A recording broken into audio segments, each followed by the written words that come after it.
movie fans, welcome to Cold and Trash Horror Movie Grind the Podcast. I am your host Ian. This is the show in which we grind on the absolute worst horror and sci-fi movies we can find and make fun of just how bad they are, as well as praise the good, cool classics that have been lost throughout time. Now get ready because we're about to dive real deep inside of Hollywood's dumpster in search of the good, the so bad it's good, and the fucking ugly. Now put on your seatbelt, grab a beer or two, and enjoy the show.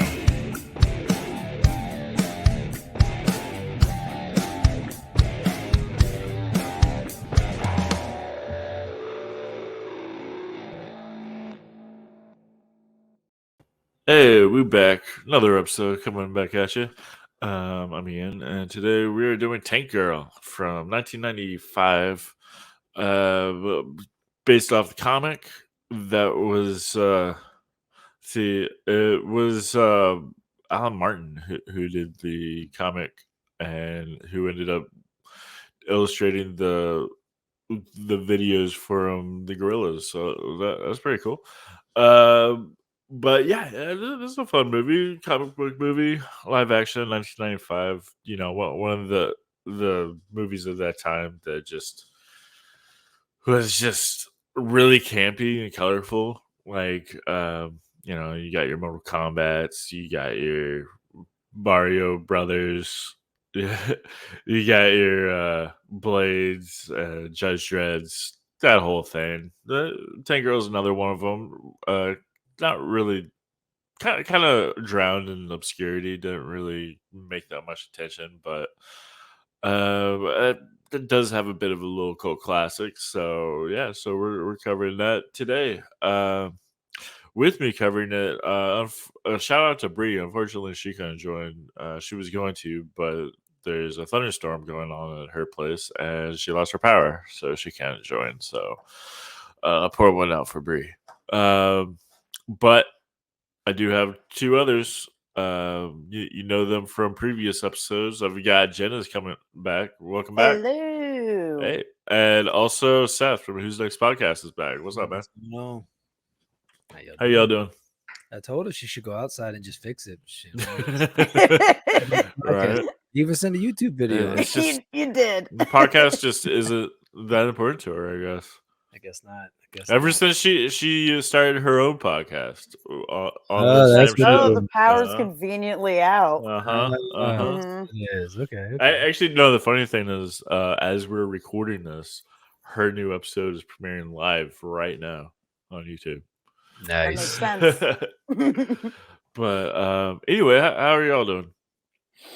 Pretty good. I do want to make one correction. Alan Martin was the writer, and Jamie Hewlett was the illustrator, and he's the one who went on to work on Gorillas. Oh, okay, cool, Yeah. cool. All right, glad you covered that for anybody who might be yelling at their screen right now. I think they were. That would have been me. I think they were also part of the movie as well. They were. I've read some stuff about them being pretty upset with how this movie came out. Yeah, like, we're not happy with it. And actually, I can understand why. Yeah, and actually, like all the animated scenes, I guess. Like, I don't know about like they like put that in because they're like, you missed like an integral part to the story. So we're supposedly just they forgot to film it. Well, there was something about them forgetting to film certain things, but then they also cut like an hour out of this movie. Yeah. Yeah. So. But yeah, that's what I love about these. Like, what makes these like somewhat you could call it a bad movie. What makes it good? The so bad is good portion is that like the studio was so shitty that they just forgot to do it, and then so they illustrated it, which actually made it pretty cool. I enjoyed the little like comic illustrations in there. Yeah. So, through and then negligence. I liked that weird like I don't know if this was part of the movie, but that weird like Ren and Stimpy like animation in the middle of it. There's like two scenes with that. And it's like, See, I like that. It reminds me of Natural Born Killers, which came out a couple of years earlier. Definitely better than what Uwe Boll did with House of the Dead. So yeah, he's gonna fight you now. Have you seen House of the Dead? I have not. No. Great film.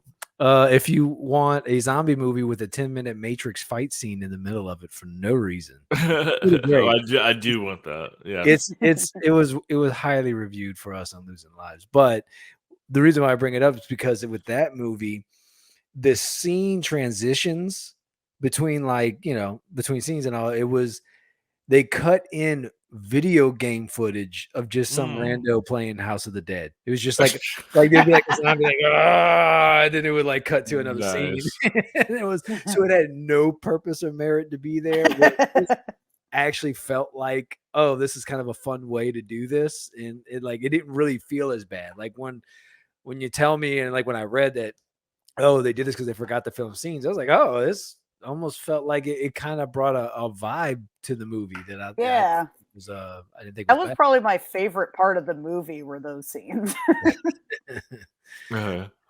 Well, Tank Girl, really awesome cast. Lori Petty, very, very early Naomi Watts. I think it's her first role or a big role. Yeah, and then Malcolm McDowell, who's always amazing, and Ice-T, man, everybody's favorite. Oh yeah, the most gangster kangaroo there was. Apparently, it was like really hot when they were filming because it was like they filmed in like the middle of Arizona. And it was just like getting in those freaking kangaroo suits. Yeah. And he was the only one who didn't complain. And they were like, man, that guy never complains. And he's like, it's better than prison. Yeah. Right. You got a point. I read Ice-T's autobiography, and that's basically what he has to say about everything in his entire career is like, hey, better than prison. Hell yeah. Him and Danny Trejo probably share the same comment. Yeah. Yeah, right. So Seth, this was your first time seeing this movie, is that correct? Yeah, it is. I've seen or like heard of this movie before, but like the comics never came on my radar before. This movie, I just never really was drawn to watch it at all until you asked me to watch it for this podcast. So this is the first watching for me. Yeah. Yeah, that's why I wanted you on here, because on your show, Who's Next, like half of it is about comics and like comic movies and stuff. So I thought that would be pretty good. How did you enjoy it? It was okay. You know what hurts watching this movie? Some of it is it's of its time. Yeah, and you can tell very much so. Some of it too is that it feels very restrained, and like because it's of its time. And when you read the source material of it, you can tell somebody was in handcuffs making this movie. Yeah. Like, it's very apparent because in the comics, which is interesting because to the comics, she predates Deadpool, but she comes across in the comics and her stuff is very Deadpool-like. Huh. Where like when you read, because Deadpool originally, I think, came out during the 90s. And when he first came out, he was actually just a hitman who was after Cable. It wasn't until later on that they started giving this like goofier tinge to it, where if you read some of the comics of Deadpool later on, like it is these random one-offs of like Deadpool finds some guy he used to be in 8th grade with and like tortures him or something like that in some silly, funny, zany way. You know, it's random stories that don't always make sense. Okay. And I only read the first like maybe 6 or 7 issues. Which you started reading them for the podcast. Yes, of the original.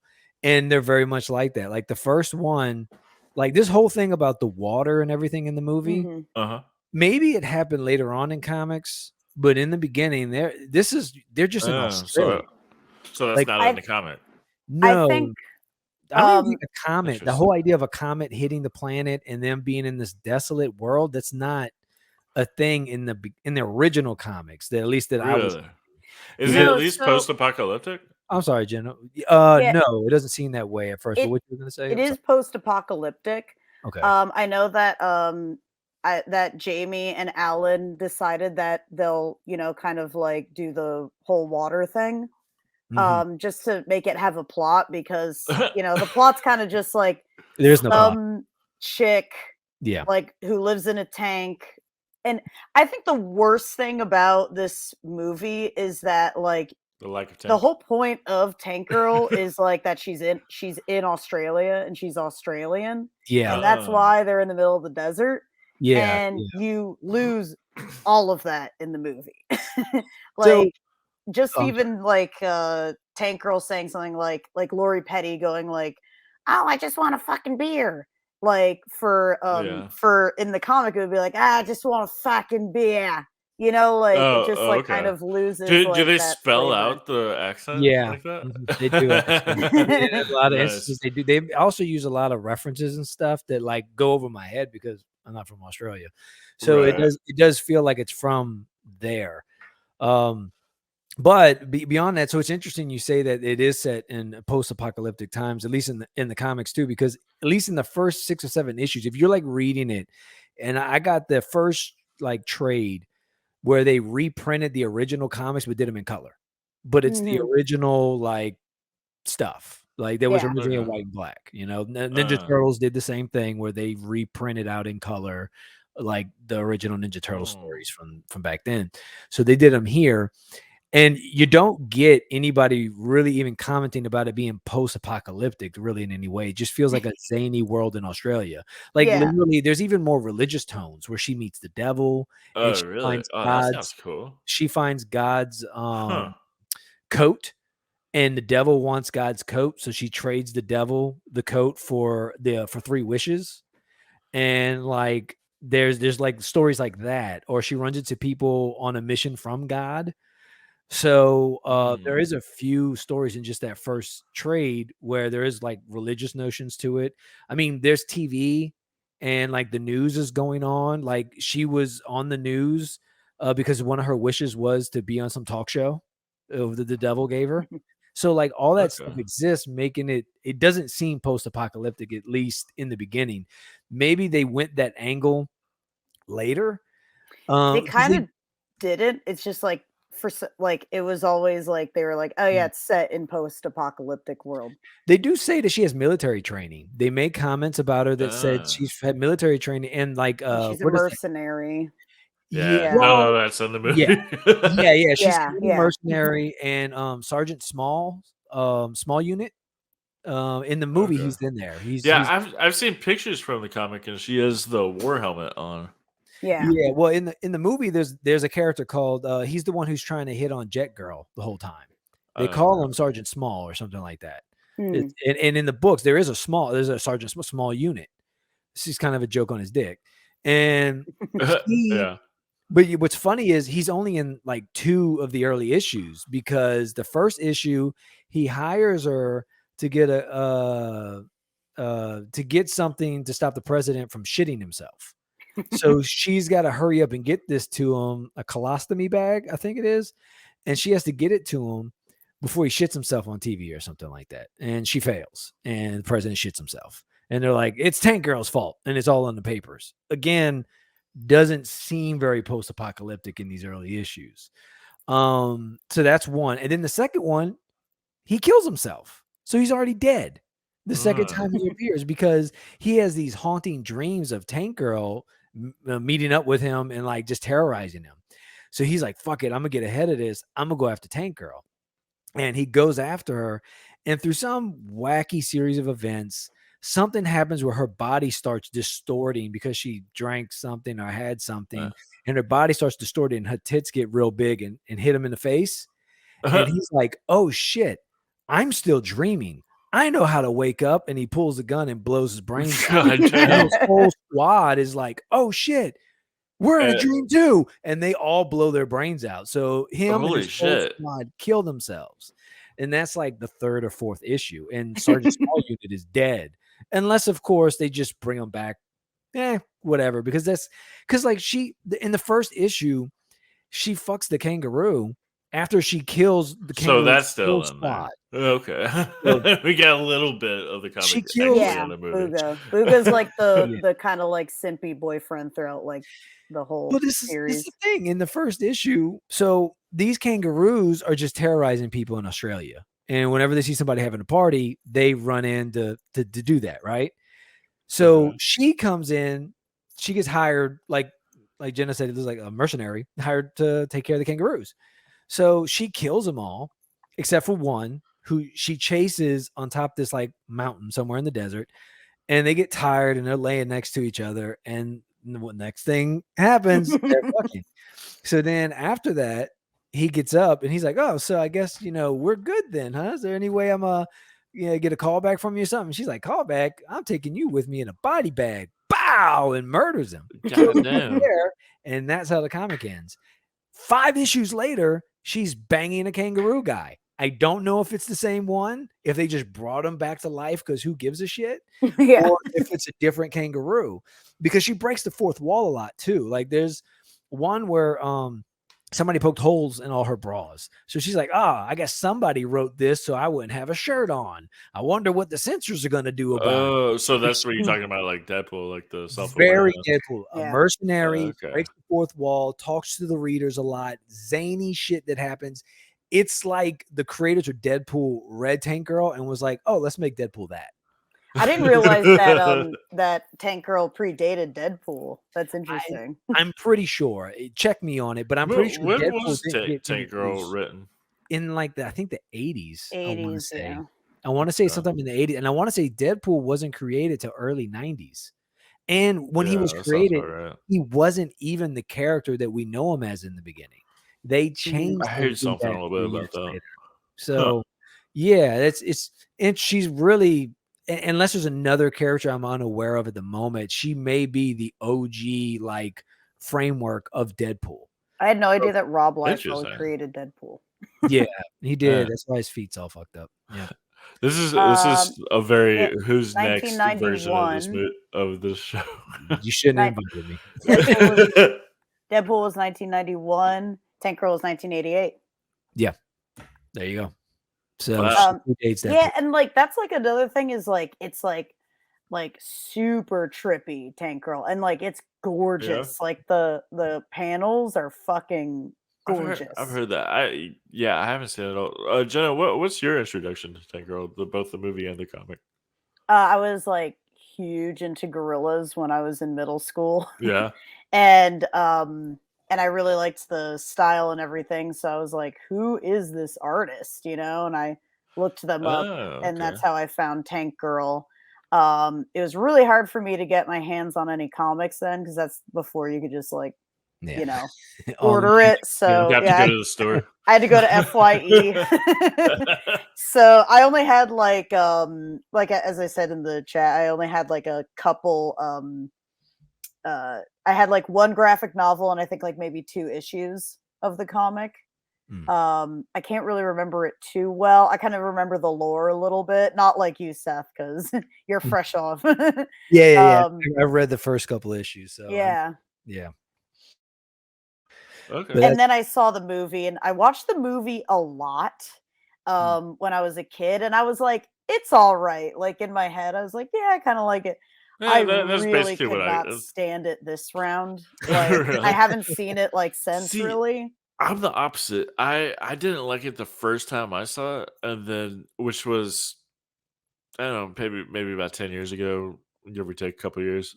And then when I rewatched it for now, I liked it better. Probably because I've been, having this show and been watching a lot of movies just like it, and Yeah. so it's like my thresholds changed. I didn't I liked that 90s feel to it. Yeah, that's what I liked the most was the aesthetics. And, like the aesthetics are good. It's just like actual Tank Girl annoyed the fucking shit out of me. Like those characters, like Deadpool, Harley Quinn, Tank Girl, like they don't translate well to me. I know that a lot of people like them, but for me, they do not translate well to like movies and media and TV. Like they're just too fucking annoying. Like the actress's portrayal. Yeah, like the kind of like, ooh, I'm zany and kooky and yada yada, like, which I don't think like that in my head. That's not how Tank Girl would be, Oh, like really? she's more like, I think in the movie, she's kind of like more eccentric than trashy, Yeah. and in the comic she's more trashy than eccentric. Yeah, If that I makes would agree sense. with that. No, it makes a lot of sense because that's exactly how the comics read, at least the ones I read, and how this movie is. Again, it feels like somebody with handcuffs had to make this movie because I've read somewhere in the IMDb facts, again, who knows how true some of these are, but apparently there was talk like there were scenes they cut because they were like, "Oh, she looks too ugly in this." Yeah. Right? Really? But Tank The Girl torture scene. but Tank Girl herself, like the comic rendition of her is kind of, like not your typical pretty woman. Like you would consider she's like cut almost bald with like a little piece of hair. Like even this, she was kind of shaved, but they still had to Yeah. give her like the strands of hair down. So she Uh-huh. still had like kind of typical female look. And When the full makeup too. yeah, Of yeah, course. again, makeup always on point. Like in Mhm. the comics, that would not be Tank Girl. Like that Mhm. is Really? I agree with you. Like what you're saying, Jen, is like spot on about where they missed the mark on what this character is from what the comics are. I do have a question though. In what you read, did you ever read the main bad guy in this movie? Was this Kessler or something like that? What was his name? Malcolm McDowell. Oh yeah, Malcolm McDowell. Was that character though in any of the books that you read?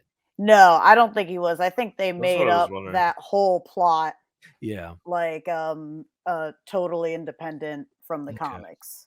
Okay. I think That's like the only interesting. thing they kept was Jet Girl's in there, Mhm. Sub Girl's in there, even though Jet Girl and Sub Girl aren't really like main characters like that. And then Well, Buka. Subgirl apparently was supposed to have a way bigger role in this movie, and they cut Thank a lot of that out. God she didn't. That was like the worst part of the movie for me. They do like she was so over the top at acting that like I was like, is this supposed to be like surrealism? Like I'm like confused what's happening right now. Man, that's interesting because I haven't read the comic at all. So like when I was watching it, I was like, "This is very comic booky." Yeah.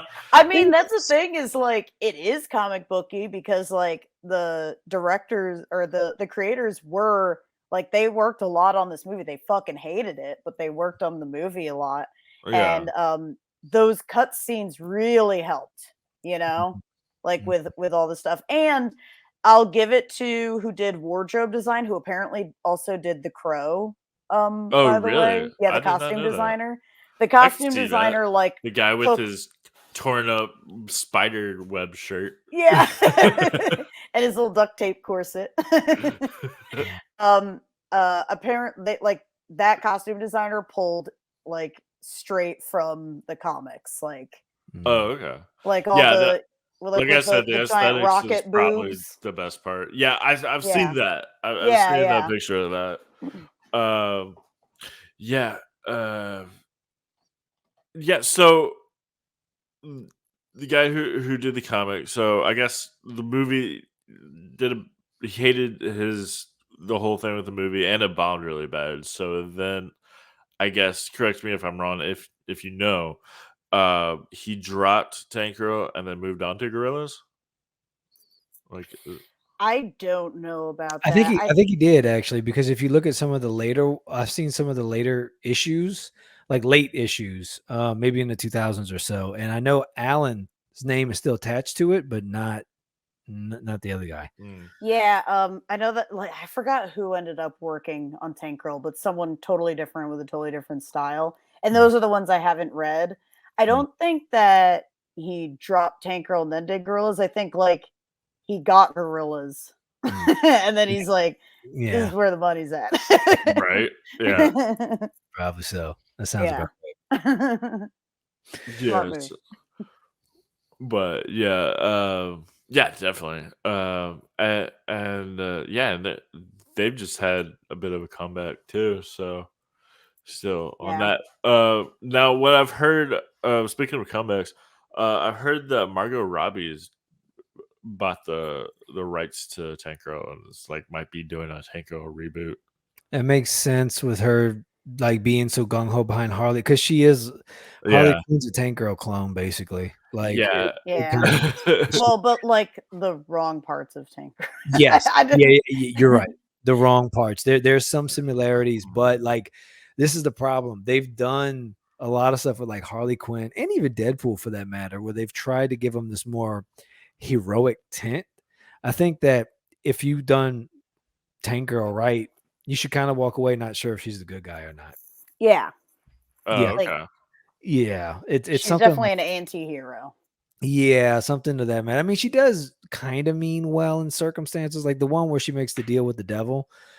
Her second wish is basically fucking the devil out of being able to use God's robe. Cause like the devil was on his way to go to heaven and like, I guess do whatever he was going to use that robe for to beat God or whatever. But then she wished that what he would do with that robe instead is to go help charity. So then he ended up having to do runs for charity and stuff like that because that was her wish for the devil. So there's definitely good parts of her that were written in that comic, but she's definitely a fuck up and she definitely doesn't really care about the right or wrong of everything. But a lot of times with these movies, they always want these characters to have this heroic tint. They're too scared to just kind of leave something ambiguous. Yeah. Like even Harley Quinn for that matter. If she was done right, in my opinion, you should walk away not sure if she's necessarily a good guy or a bad guy. But in the live I action, think that's like the point pretty much of Harley Quinn, but especially the more but like recent if one. you read the comics now, they're almost like she's almost part of the Bat family now. And in Oh, fact, really? in some different like comic versions, like Injustice, she's basically Robin in that. And that Huh. one, it kind of makes sense because of how the Injustice universe is, but like it's still like even in the mainline stuff, they're giving her this bigger like heroic lean because of that. Like the hero's got to be good, and I mean I get it, I guess. I'm waiting for the Joker to then save a grandma from crossing the street. In fact, you know what? They fucking did it.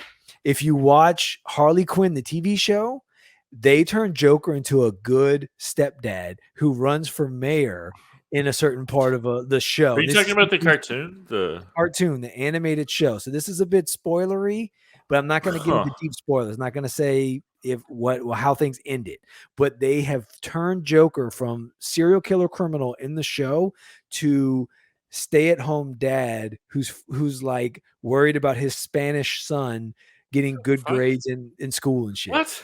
Yes. So you fucking did it. Look, it's hilarious. It's hilarious. I give them credit because it actually is funny shit. But they literally made Joker a good guy in the show. It's I never really put that together to just talking it out now. And it's just crazy how they're turning all these popular villains into shit like that. And with Tank Girl, I think like she's one of those original templates of like your Deadpools and your Harley Quinns and stuff like that. Tank Girl is that. I don't know if she's exactly the first, but she might be. But like I don't know if you'll ever get like an actual.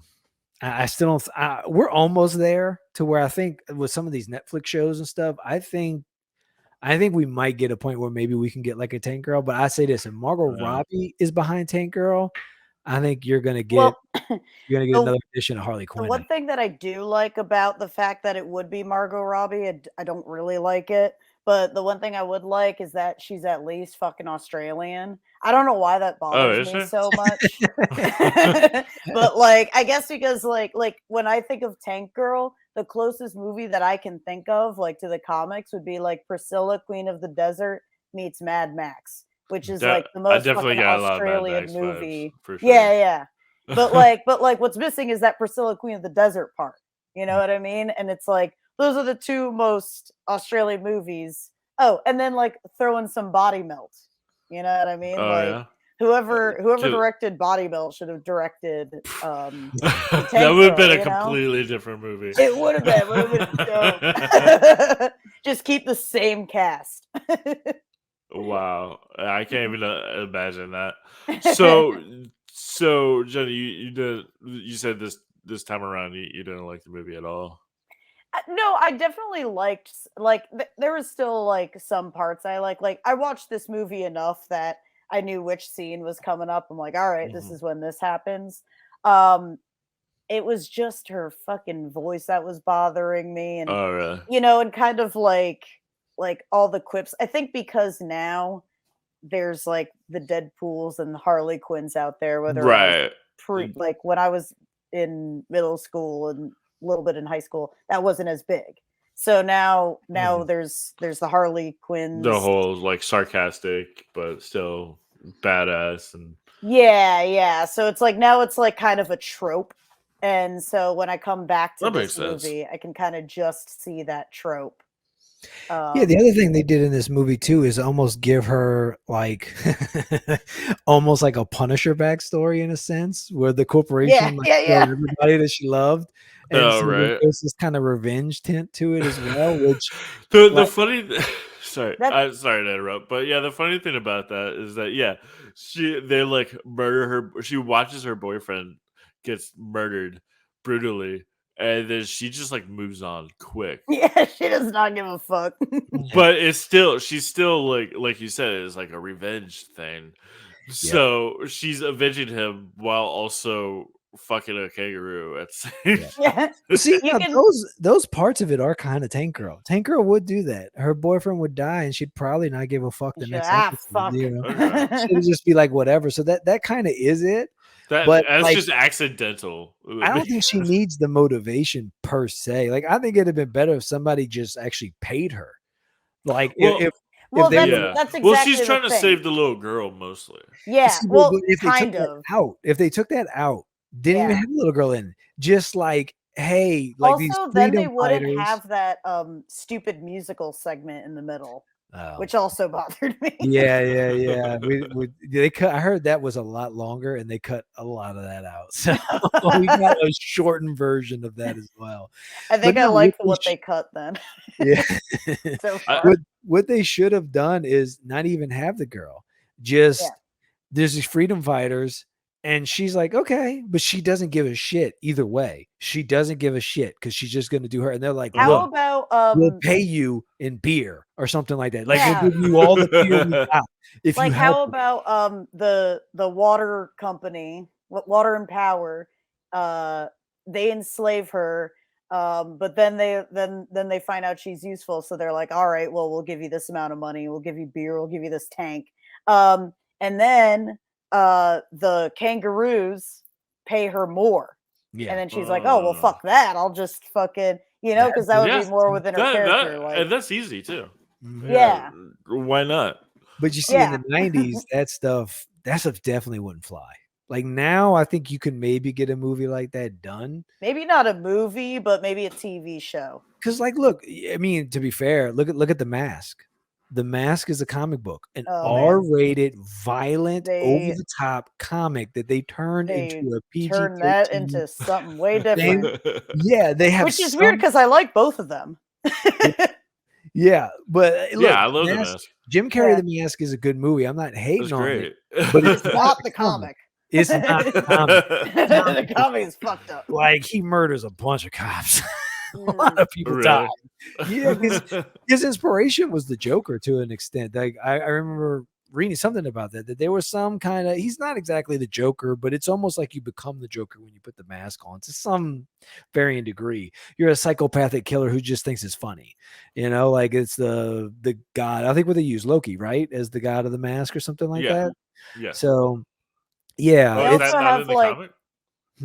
Is Loki not in the comic? I want to say they do reference that it's from that god Loki for the mask, but they don't get into the gods at all. Like the movie, they didn't either. It's more just about this mask that when you put it on, you go crazy and you're like killing people and shit like that. Like, at least there wasn't that in the Mask movie. There was like, if you're bad, you're really bad, but if you're a good guy, you're just a crazy good guy. And what's funny? That movie actually slipped in. The Mask actually slipped in, shoving those metal pipes up dudes' assholes, but they kind of glaze over it like it's just some silly thing. But the comic books, he fucking raped those guys with the girls. Murdered them. So like it's funny that some elements of that book slipped in, but like the point, bringing it back to Tank Girl, is that like in the 90s, like these darker or these like kind of edgier comics, when movie studios got a hold of those properties, they constantly trimmed it down. Ninja Turtles is another one. They did the same thing, you know, and I guess rightly so, because it exploded for kids as a moneymaker. So I get it. Yeah, but then you get something like Tank Girl, where like the director, I want to get her name And right, Tank but Girl was rated R too, so It that's was. the It weird felt like thing. it really should have went PG-13. Like the whole time I Yeah. was like, I don't know Rachel why. It Rachel doesn't really Calloway. have its own audience, which is why it failed so bad. Yeah, Is well, because she said that like they interviewed her and she was like, I was like, that ruined my career. Tank Girl ruined my career.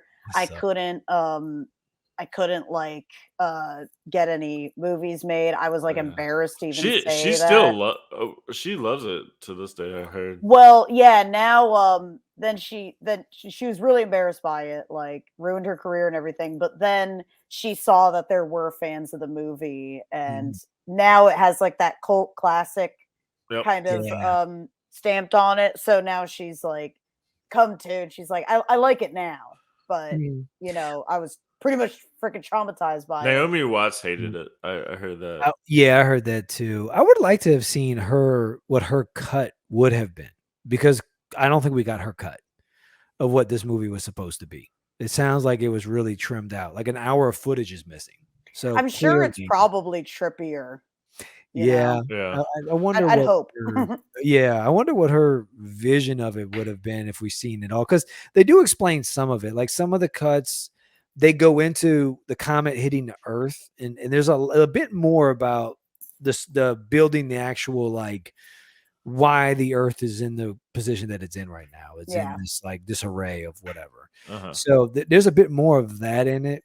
So honestly though, the whole time I was watching this movie, I almost felt like they should have did the mask to this thing. This should, Yeah. because of how bad they already restrained it. I think if this Right. was PG-13 in the early 90s, I think it would have really touched a lot, especially a lot of the younger girls, and like this punk rock chick who kind of doesn't give a fuck and like is doing her thing, but it's open to a bigger audience that could be allowed to watch the movie back in those times where it definitely was harder to get a hold of movies like this. Like if you're Yeah. not going to lean into the R rating and you're Yeah. going to hold it back like that, do what the Mask did. Like, and that makes sense. To go PG-13. Yeah, especially Lean the other a Yeah. movie because like they Exactly. tried. They were like, oh, let's talk about her like giving this dude on the plane or on the truck a blowjob. You know, it's like it wasn't really needed in like the Yeah. final cut, or just fucking go for it. Have her Yep. just chomp off his dick and spit it out on the Yep. floor. Show One the or the dick. other. Yep. Yeah. I agree. It should have gone one way or the other. You either lean into your R rating and really shock things out, shock people with it and stuff, or Which I would have Yeah, preferred that'd be a because lot for the that's what it. 90s. Like today, definitely yeah. 100%. But in the I 90s, prefer the It R. depends on like the budget, but yeah, would be there's for a difficult. budget like this, nah. Well, they wasted $5,000 making a kangaroo dick Yeah, I because was gonna bring that Yeah, up that next. wasn't. Yeah. there was a fuck scene that got And it's cut. not even in the movie. It's not I in the want to movie. see that kangaroo dick. But like, if you're not gonna go R with it, then I agree. You need to go the other direction into like, because I prefer the R. I agree with you there. I Yeah. would rather have seen them lean into the source material more. If But only if it you're was made in too the early 2000s, they would have done that. probably, but Yeah. if you're too scared to do that, go with the Mask did, because the Mask took an R-rated property and made it PG-13, and look, it's great. That was I my I favorite love Yeah. movie when I was a kid. I, Hands I down. love Yeah, the yeah, Mask there you movie. go. It's great. I'm not mad at it. It It's could be. not It could have common. been like the mask for girls. Not saying that the mask. Something like The that. mask is Something. pretty gender neutral, but Yeah. Well, you I see what know. you're But no, saying, though. I It's understand what you're saying. Like something for girls to look up to. Like well, it's basically like how I think a lot of, and maybe I'm wrong in this, but from what I can tell, what a lot of females kind of see Harley Quinn as. Yeah, Or like exactly. that. Yeah. That's what it could have been for younger girls in the 90s. And if they would have went PG-13 with it, you could have definitely. It would have gotten shown. It would have definitely gotten more ticket sales. Period. Yeah. Whether or not it's still been successful, I don't know. But they would have to change a few things with it, and I think it might have actually held up better, and it might be a bigger property now if they would have went the PG-13 route. But then again, absolutely. The Mask didn't become a bigger property, so who knows? I mean, they tried sequels of The Mask and they were terrible. So You're right. Yeah, and Tanker's not even really.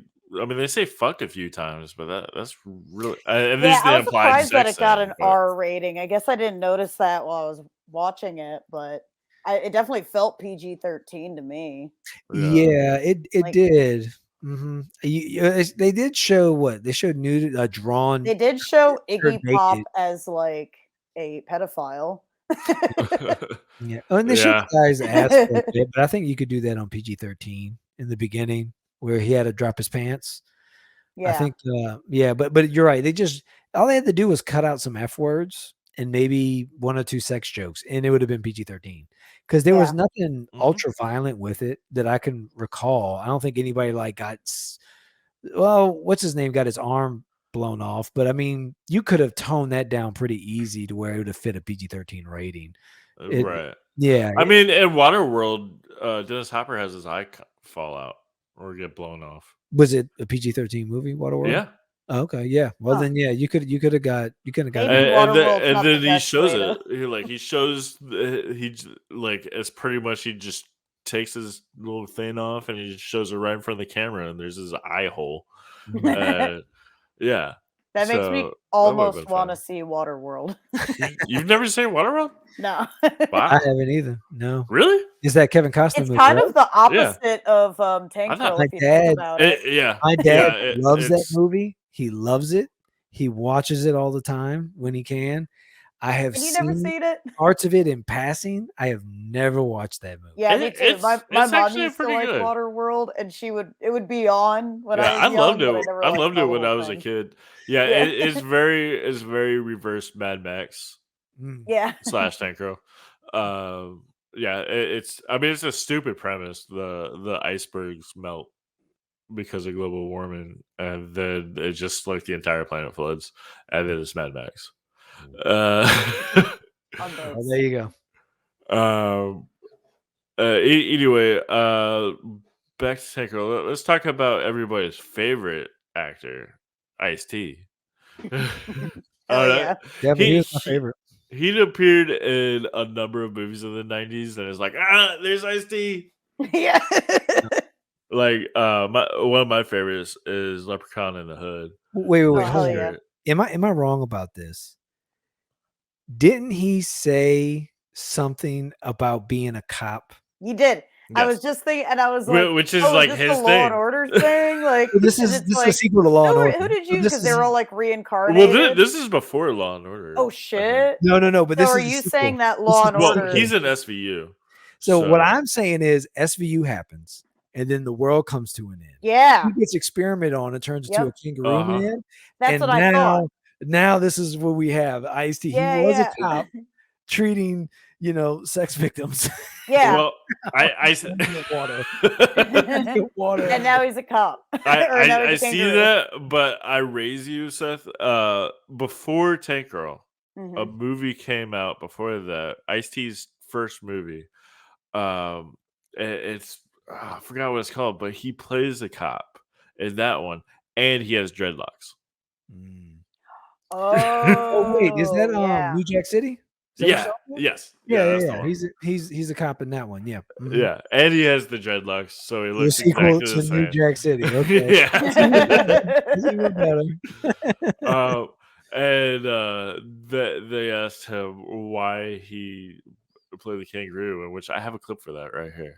So much of acting is like not getting intimidated, Absolutely. right? That's 99% of it. Oh my God, if you had to work with a big actor, you'd be shitting bricks because you think if you messed up, they were just going to crucify you. Right. So I got past that movie, and the movie made a lot of money. And then you get the movie Ricochet with Denzel Washington, right? Yeah, and that was weird because I met Joel Silver, and He's a big producer. the biggest. The biggest. Matrix, a Right. Predator. And I walked into his office and I said to him, okay, Howard, first movie, I made $26,000 for New Jack City. For New Jack City, right. The movie made $87 million. I got And when it makes $87 million, you probably think, hey, I should get my quote up. No, I got scale. And that's called paying dues. Right. So I went into Joel Silver's office like, yo, I know I'm about to get paid. Now, motherfucker, I'm about to get paid. Joel Silver.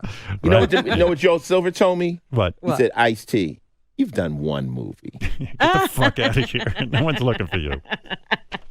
And so I got like 46,000 for less work, but I'm moving up. Yeah. And I didn't get any money. My first real check was Tank Girl with Lori Petty playing a fucking kangaroo. Is that right? What'd you get for that? $1 million. No kidding. Yeah. I'll play a goddamn kangaroo for $500,000. You damn Skippy. I was doing a movie with Keanu Reeves called Johnny Mnemonic, and they called me and they said, would you play a stripper in Arizona? And I'm like, fuck yeah, I'll play a stripper. Sure. I did like 1,000 sit-ups that night. I'm like, I'm ready for this. Then the next day they sent me a picture of a kangaroo. Yeah. And I'm like, what the fuck? And then they go, it's called Tank Girl. I'm like, that shit's so generic. I'm like, am I not with fucking Keanu Reeves up in, what the fuck? Are we going backwards? Do I owe money? What's happening? And then they go, they're going to pay you this much. And I started like hopping around the room like a fucking kangaroo. $1 million. Are you kidding? I'm like, you kidding me? Yeah. So that was my first check. Oh my God, that's unbelievable. I like money. $1 million. That's pretty crazy. That no wonder why he didn't complain. Yeah. I saw that fact on IMDb, but they quoted him saying 800,000. So same difference. Really? I mean, maybe like Same minus tax. Yeah. Yeah, true. It's about the same difference. That's a take home. Yeah. But have either of you seen Leprechaun in the Hood? Yeah, I've seen it. I just like I've watched it like definitely a lot of times, but not sober. And I always just remember when he goes on stage, he's like, and I'm like, oh, the leprechaun starts fucking rapping. Disturbing. Well, at the very beginning, like I love it. Ice-T has like a really horribly fake afro, and he pulls a baseball bat out of it, and I just like that. That's the best. I wonder how much you got for that movie. Probably not much. Talk about going backwards. Right. But yeah, it's perfect. So yeah, he was New Jack City. He later on was in Law and Order, and then yeah, Tank Girl. He was like, yeah, I used to be a cop. Of course, you fucking were. Still SVU. Like that has not stopped for him. He's still there. Yeah, still cranking it. Why fucking not? Yeah. I'm not mad at him. They didn't kill his character. And then, of course, I wants to rape Ice-T, so you mean he's gonna be there for a long time? and I'm obliged to say that when he's not doing that, he's in a metal band called Body Count. A lot of people aren't aware of this, but there's this band called Body Count where Ice-T is a singer of, and since like 93 is when Body Count started, and in 93 he came out with a song called Cop Killer, in which the verse goes, I'm a cop killer. Yeah. But yeah, of course you then can't typecast it as a cop, which is fucking awesome. Yeah, and he can't escape it. Yeah, it's pretty great. I think he also has a song called "Fuck the Police" too. I mean, Cop Killer has "Fuck the Police." Maybe that's what I'm thinking of. It just he says "Fuck the police" in there. Yeah. No, they chant it throughout. Yeah, yes, right. They chant it. That's right. Yep. But yeah, so anyway, let's talk about parts of the movie that we did enjoy. We talked about the aesthetics, like the clothes, the colors. I thought were really cool. I definitely liked Malcolm McDowell's character, like everything he did. Like he made the guy like walk on barefoot on glass, and he was like, "You're stupid for that." My favorite part, which I always remember, like this is the only scene I think of when I think of Tank Girl. is where he has like the squirt gun and he's just he's just squirting like water wasting around. water. I love it. That's how we know he's truly evil. Oh no, Like where does he even have a squirt gun for? Like clearly they're not making those anymore. Straight up just to waste water. I did like the contraption that sucks the water out of people. And that's cool. And then he like takes it and he just like drinks it. Which that's shitty. It like completely dehydrated the guy of all of his body water. Not a lot of water. And it's just it was just It's a like tiny a little cup. bit. Just enough for a cup. We're all just it's like water farming, walking around.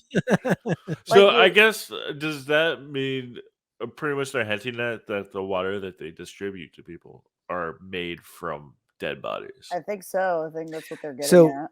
the real question is, do we provide more water or do we provide more energy for robots in the Matrix? What do they get? Definitely more energy for robots. Yeah. Who knows? Maybe. I don't know. There's a lot of us in there operating them robots. Right? How much I think that the Matrix world is way more successful for the robots than we're like the Tank Girl world is. 60% water apparently. So I think they should have made a better contraption. Yeah. That's what I'm saying. It was only a little bit. I think if he had better tools, he could extract more water. Maybe that's just like a quick one though. Maybe he has like multiple. This is the other thing too. He's got to do it to where he doesn't kill the people though. You got to just because the robots perfected it. You get the energy out, but you keep them sleeping, you keep them alive, and you keep them going for their whole life cycle. You can do that. You can drain people for their whole life cycle. Well, you just keep them alive. That's true. Yeah. There is a movie that solved this problem, which we already talked about earlier. It's called Waterworld.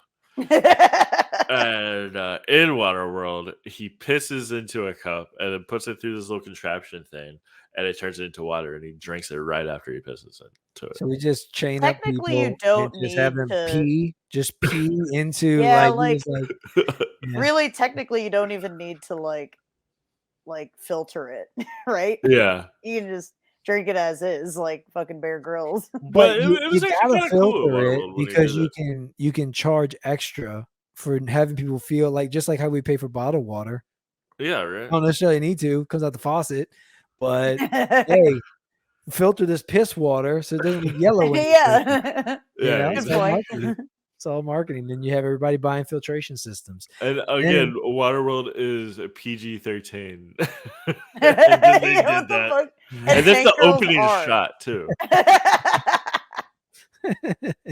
And Tank Girls are. It doesn't make no sense. Yeah, I'm glad that passed the rating board. Seth, what did you enjoy about the movie? I mean, I would say Malcolm McDowell and Ice-T's performance are definitely the biggest standouts. I enjoyed both of them. I really liked Ice-T not trusting Tank Girl at all. Like they were all too like, yeah, and he was like, no. Fuck. He just had a shitty attitude the entire. No, I don't think it was shitty. It was suspect because it was realistic. No, he did have, because when they prayed, which I like this scene where they're like, "All right, let's pray." That was a good scene. And then the two girls are like, "Okay," and they look over, where is everybody? And they're just dancing. Yeah, and that was cool. However, you see Ice-T's character; he's just like in the back, not dancing. He's like. He didn't have that main kangaroo dude gave me like Mad Hotep vibes the whole time. Oh, really? I think that's the difference right there. Tank Girl is how white people do church, and the kangaroos are how black people do church, right? That's what that is. It's funny you mentioned that, and it hurts me to like because that actually kind of goes along with the whole thing. A lot of things that people said were bad about the movie is all the black actors were the kangaroos. There's no black people in this entire movie except for the kangaroos. And so you say that, and it's like, damn it. Yeah, does seal the nail in the coffin that they turn all the black people into kangaroos. Yeah, they did. Like that's like notoriously what sci-fi and fantasy movies do. Yeah. It's It's typically what white finally people do. changing. White people take over, turn the Yeah. black people into, whatever. Like, it's kangaroos. terrible shit all through history. And I mean, it's just. But then at the end, like the kangaroos kick at everybody's ass, and true. then all the white people I lose. guess when everything gets to Yeah. normal, all in the NFL will be filled with kangaroos. Is that what you're saying? Yeah. Which brings me to another movie. I'm not going to spoil anything, so I'm not going to say anything about it. But have either of y'all seen the movie Sorry to Bother You? No. No, I haven't seen that one. Okay, well, it's on Netflix. You should check that out. When you see the part that I'm thinking in my head that this is reminding me of, you'll be like, "Oh, now I see." Is that Danny Glover? No, it's man, I'm so bad with names. It's a guy who's been in a lot of movies recently. I thought he was a side character in that movie, though. Like Oh he yeah, was yeah. No, Stanfield. actually, yeah. Danny Glover is in it. I was thinking for some reason I was thinking Donald Glover. Oh, the Childish And Gambino he's not in it. rapper. Danny No. Glover is in Yeah. it for like one or two scenes. Man, Okay, Steven I think Yeun's he's. in like everything now. But He's yeah, the in main Sorry to Bother You character, too. yeah. It's like it's Oh, that one Army dude Hammer who's- the Cannibal's in it. Yeah, um, hilarious. but yeah. Anyway, Jenna, what else did you enjoy about Tank Girl? I think I liked what I liked all the bits, honestly, with the kangaroo. Yeah, Yeah. if you guys have seen, this used to be my favorite movie when I was a kid too, and I think that's why I like Tank Girl so much. Warriors of Virtue, where it's like the kangaroo. Oh my martial god, I've arts seen guys. this. Yes, fuck, I Yeah, watched that movie way too many times as a kid. yeah, I loved that movie as a kid. Oh, it's been so long. I haven't seen that movie. All the kangaroos, they fought with different elemental abilities. Like, I Yeah, think they yeah. had like unique weapons, and it'd be like wind, fire, or some shit like that. Yeah, something I know like that. And like exactly one what had a you're talking about. staff, the other had, it was like Christ. going on like the Ninja Turtles. Man, I haven't heard somebody talk about that movie in a long Yeah. time. That Oh, was like man. one of my favorite movies. And so I like when I saw Tank Girl for the first time, I was like, oh shit, it's like the Warriors of Virtue, but like kind of like grown up. Like Warriors of Virtue, they went through like the post-apocalyptic world. So I did really like that. I did, and like I liked that like I think the kangaroos are the only ones. I mean, I guess a lot of people had personality in this movie, but it was like a type of personality. Like like the leader was kind of like beatnik kind of guy. Like they were like, no, I'm for peace. They were the most third-dimensional, two-dimensional characters. Yeah, yeah, that's a good way of putting it. And I definitely would say that Malcolm McDowell's and Ice-T performances. Yeah, he's always great. Yeah, I think the tank was cool. In fact, I heard that was a tank they used in a few other movies. And then really? They bought it for this one. It came from. Did I read that it came from like Pakistan or something like that? It was from a different country, and they had purchased a tank, which actually appeared in a number of different other movies before they bought it.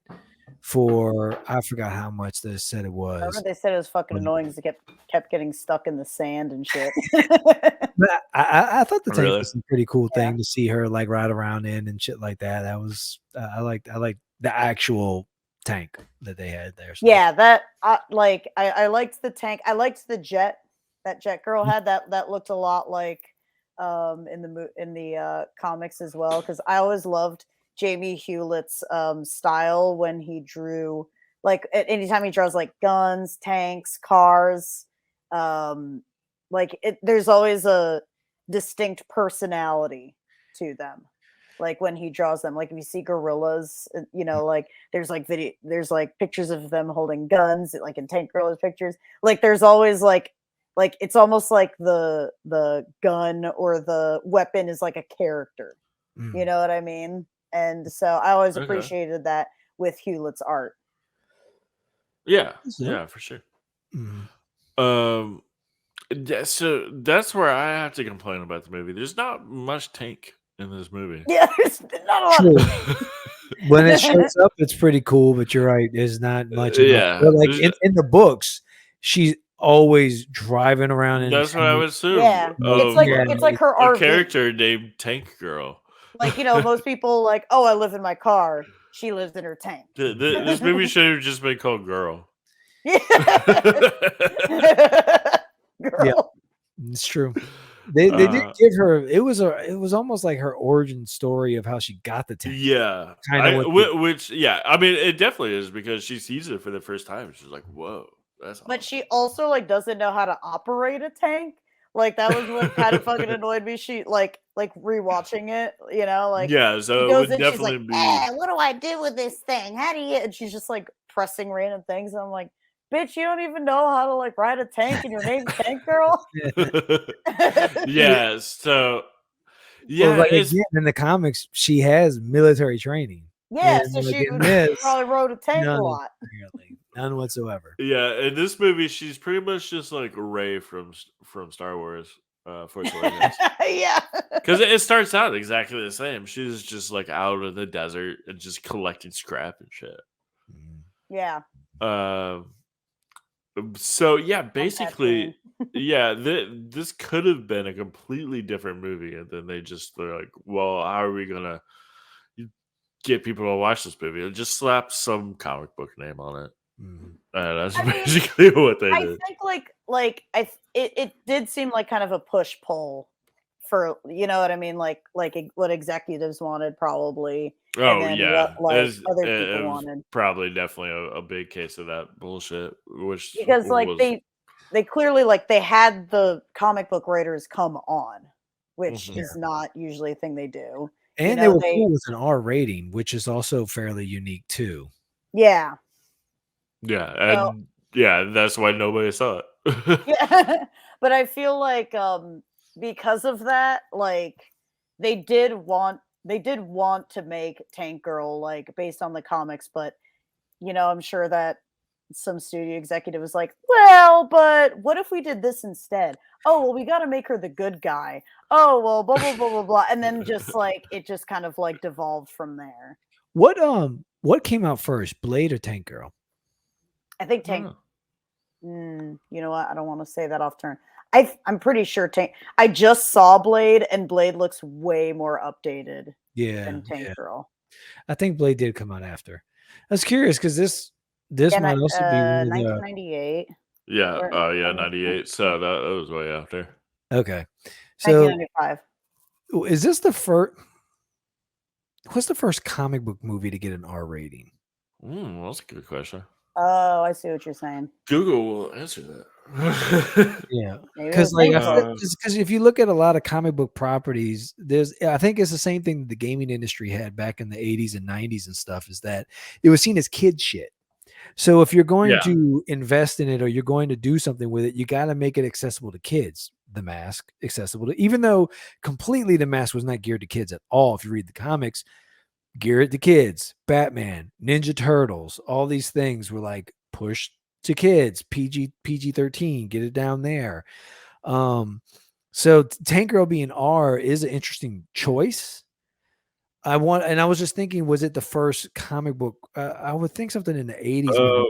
Darkman is Darkman. Okay, cool. So Darkman is the first one. Okay, but it's definitely got to be one of the earlier movies. Yeah.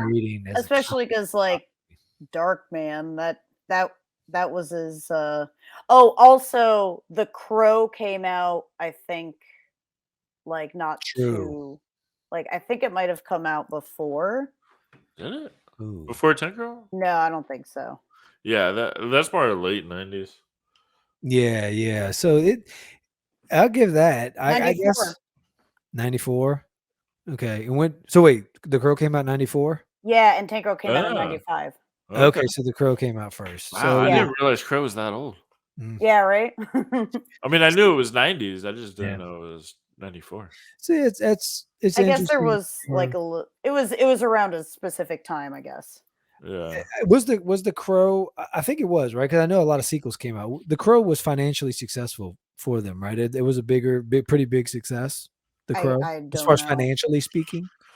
Definitely it has a I following. mean, it was Lots of yeah, movies. it was enough to Box make office a bunch of 94 shitty million. sequels. Budget was 23 million. Yeah, that's pretty successful. I think Yeah. that's I mean, back then, like in Yeah. those times, sequels always were just like quick cash grabs. Sequels never Yeah. meant anything back then. Yeah, Now, if you listen to Seth and I's old podcast, maybe so bad they're good, we covered The Crow 2.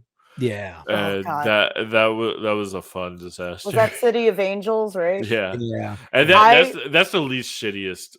I wanted to watch The sequel. Crow so badly when I was a kid, and I didn't realize, but I bought or I rented Crow City of Angels. Me And I'm too. like, I this is what also yeah. Yeah. Surprise. And that but that had Iggy Pop in it, and that's always fun when you got Iggy. Oh, it did have Iggy. Mm. So did Tank Girl. There we go. Yep. Yeah. There you go. Uh, I'm saying it 'cause I'm just curious if the studio heads had any thought like, damn, like I guess Darkman, and then you had Crow. Maybe we'll throw some more R-rated comic properties out and see I what bet it you is. anything it was because of The Crow that they Yeah. were like, all right, let's greenlight Tank Girl. See Yeah. if that's like, Yeah. because like it's like The Crow was like You kinda literally a like year later Sigma too. male, like Yeah. anti-hero kind of feel Yeah, to they're it. pretty So I'm sure they similar were like, to each oh, let's other. try that. Yeah. Yeah, they And they just got the went. costume And then designer. weren't you saying earlier that they had the same wardrobe Yeah, designer? yeah. Same costume designer. Yeah. So that's Hmm. a good point. And there might be something to that they were just like, hey, Crow did pretty good. Because that's the other thing too. They said they grabbed the property pretty quick for Tank Girl for pretty cheap too. I think like 25 grand. They got the movie rights for Wow. the Tank Girl. I want to say that was one of the IMDb facts. Again, could be wrong, but that's a lot of those do tend to be I wonder accurate. how much Margot Robbie paid for it. That'd be a good question. Yeah, because the movie didn't do as great, but I don't know how well the comic series has been doing after that. Like I'm not aware of the following on that. But I want to say IMDb on the Tank Girl movie said that the studio they got the rights for it for it's like 20. I thought it was like 25 grand, which was really cheap, I thought. But I mean, I don't think the property was worth that much either as the comic series. I don't Yeah, even it know was it that I mean, again, like Tank Girl, like the comic was also just kind of a cult Yeah. thing. It wasn't it was Yeah, never it meant to wasn't be very well known. mainstream. Yeah. Yeah. Especially because it was like British too. And Yeah. that's another thing that I'm disappointed because like there's like that British humor, right? That's like a little Yeah. like absurdist, Uh-huh. not very deliberate and very like tongue in cheek. And that definitely was not in the movie at all. I know that Jamie Hewlett and Alan Martin were mainly upset with that, where they Yeah. like Oh, wanted really? these very specific like humorous bits. And they Mm. were like, oh, like we want to do like a Benny Hill scene. We want to like reference this and this. And Yeah, they did say that. I remember. yeah, and they were like, no, we're not doing that. And so it's like, well, shit. Yeah. They really Americanized it up. It was geared towards American audiences for sure. It's kind of Also, Batman was 89, and then Batman Returns was 92. And while they weren't like Batman Returns wasn't R-rated, it definitely had like a more adult feel. yeah, the darker tone to it for sure. But yeah, Yeah. they did keep it within the PG-13 realm on that. So Yeah, and but I it's still think PG-13, that's the big difference too, Yeah. because back then, and still technically now, but I think it was a little more stringent back then for sure. I mean, I remember having to sneak into Freddy versus Jason. So back then in the 90s, you stick an R rating on something, you're definitely probably not watching that. Now Yeah. you have the internet and all that stuff. So the ratings are just more Of a it's kinda suggestion more than they used yeah, to be. hell, even on Netflix, you watch whatever. Like, yeah, it's easy. So I mean, but back then that was a really a barrier. So even if your movies dark, like technically, if you put Batman and Tank Girl next to each other, I mean, Batman should have gotten more of the R rating than Tank Girl did if they just cut out some F words, Mhm. But I mean, Mhm. the fact is that R rating is a barrier. So for the studio to be like, yeah, okay, we'll do this R rated. it just shows the short-sightedness of the studio that you're cutting. Like, you should lean, if you're going to allow it to be R-rated, lean into it. Like, lean into why people like the comic book to begin with. And you did. Yeah, like you're talking to adults now. So you have to ask adults what they like about it. You know, but that's an argument I have on my podcast with a buddy of mine, Jerome. We've talked about this before, about these R-rated movies and how much are they geared to kids or not. Because technically, you know, most R-rated movies, I would say, aren't, right? But when you see something like Deadpool come out, clearly it's R. Clearly there's an atone for it for adults, but there is Deadpool backpacks and little whatever else things out there that, you know, Deadpool pops up on Spider-Man cartoons. So, like, which is really funny with like the implication of why he pops up in Spider-Man cartoons. Yeah. So Christians would be very mad. Well, see, that's the interesting thing about it is, like, are you gearing this R-rated property to children secretly? Is it like, are you like, oh, it's R and we're keeping the fans happy with the tone, but we know your 12-year-old's going to see it. So, you know, and we're going to give this backpack for him so he can have that too, you know, and blah, blah, blah. Which is that weird thing about it to me, because, you know, either you're taking R-rated material and trying to market to children or you're not. And like, I don't know. And you can stand on it wherever you want.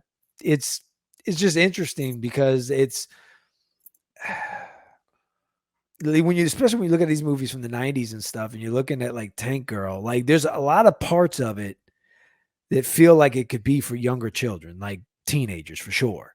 Yeah. But you put the R rating and the barrier on it, technically to stop them from getting a hold of it. And back then it definitely was harder for them to get a hold of it. I even remember Walmart's asking me for my ID trying to buy the R-rated movie.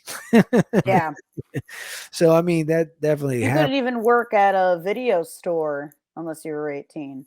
Because I wanted to work at a video store so fucking bad when I was 16, really? But I couldn't apply because I was 18. And by the time I was 18, video stores didn't exist. Yeah, that has happened. Like, so it's just very baffling the choice and direction of this movie. You know? Yeah, like I said earlier, it doesn't have an audience. Yeah. You're right. Exactly. Because it's not for kids. It's not really for the fans of the comic, since they didn't take any of the source material, it sounds like. Yeah. And then, like, if you don't know anything about it, it's like, what the fuck is this?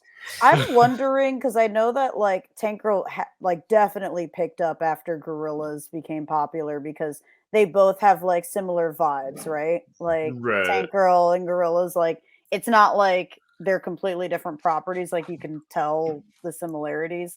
I'm wondering if, like, Margot Robbie would lean into that a little bit, you know, and like have some Gorillas references, or like maybe have like the Gorillas show up. Right. Yeah. A couple of years ago, Gorillas did a music video that looked very much like Tank Girl. It was like in the desert. I think there was a tank. I don't recall. Like Jamie Hewlett, like, as much as I love him, I can tell he's like kind of fucking lazy. So like he learned how to like draw these things, and he likes drawing those things, so he'll only draw that stuff. Yeah. So it's like, I mean, that's kind of the same with many cartoonists. Yeah, I guess I'm giving him a hard time.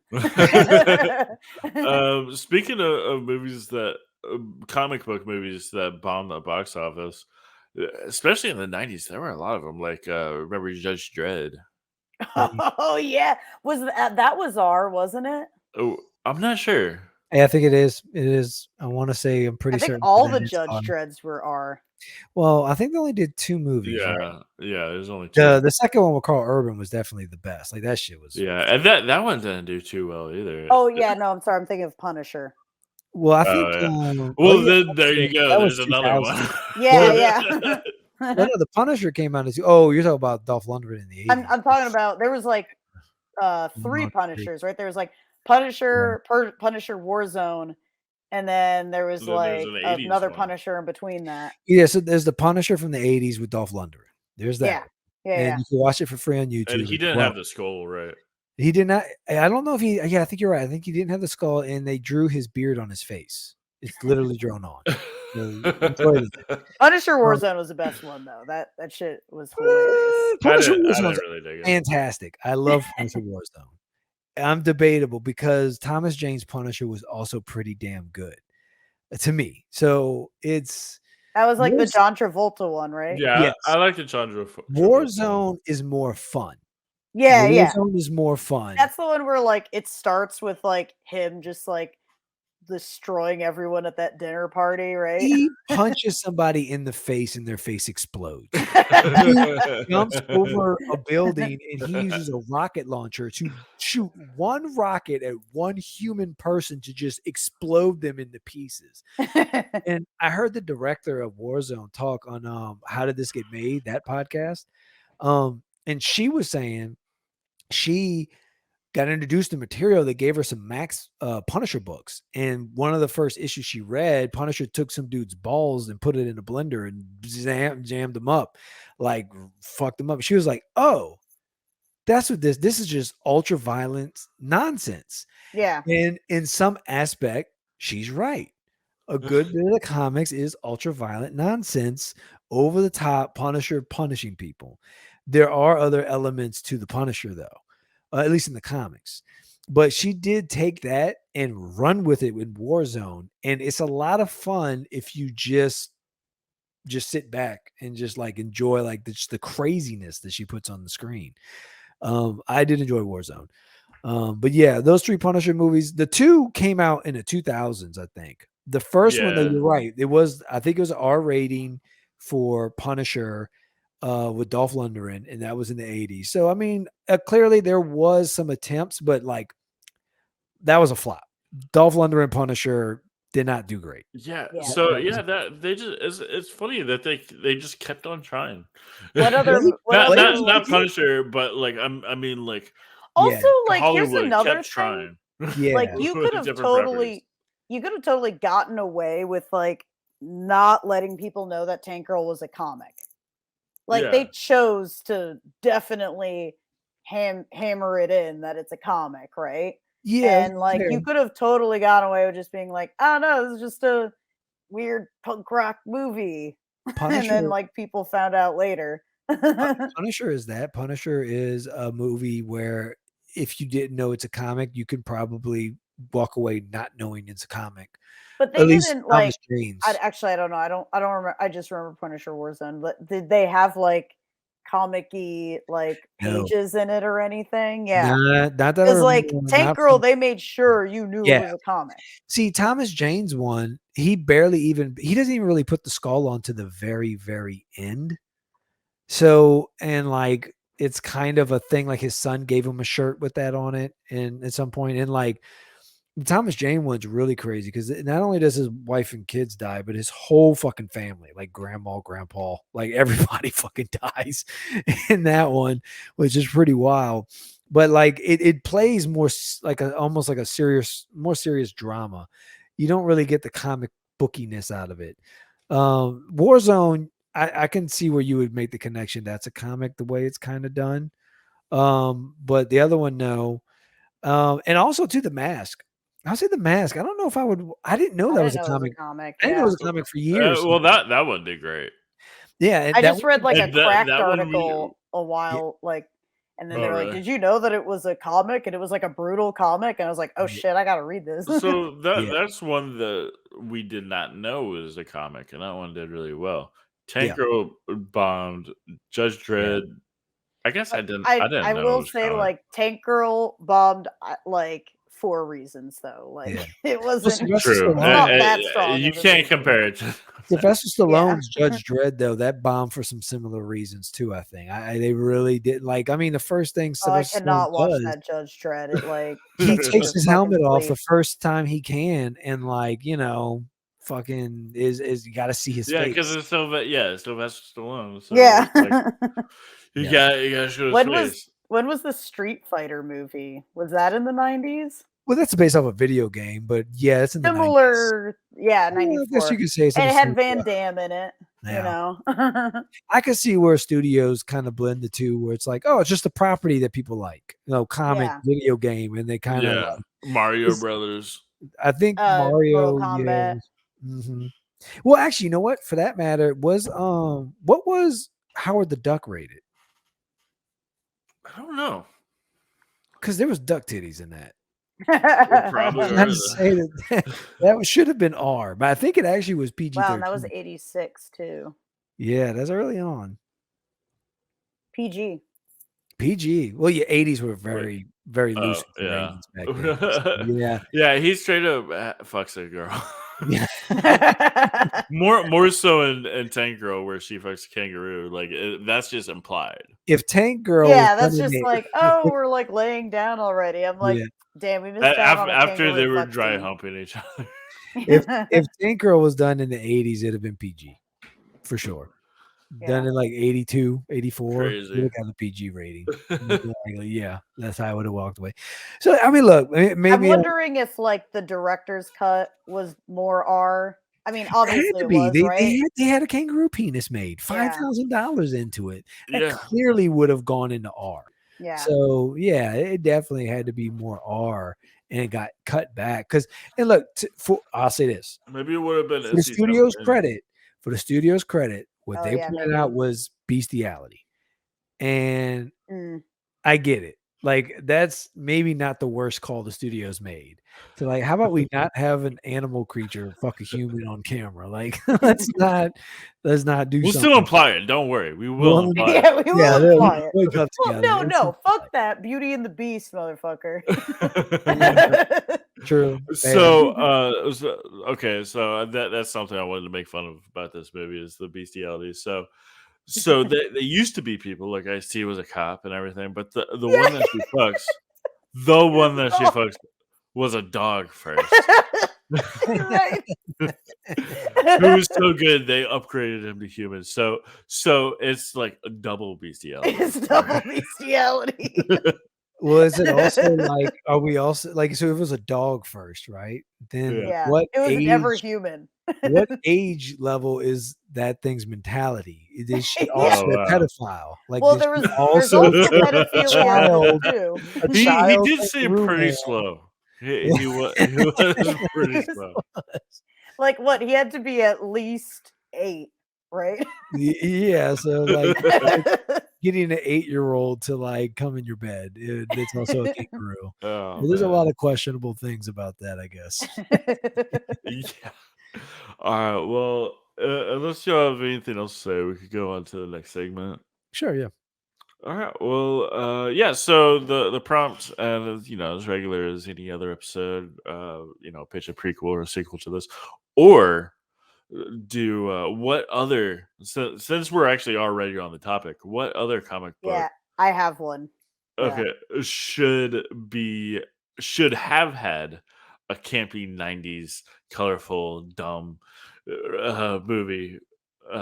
Yeah. Or also I gave Seth a prompt for you for a video game, like if Tank Girl could be a video game. Okay. Well, I got something for the comic one, and I got something for a sequel. Okay, cool. Let's have Jenna go first since she just said. So I was it's kind of topical, but Sandman.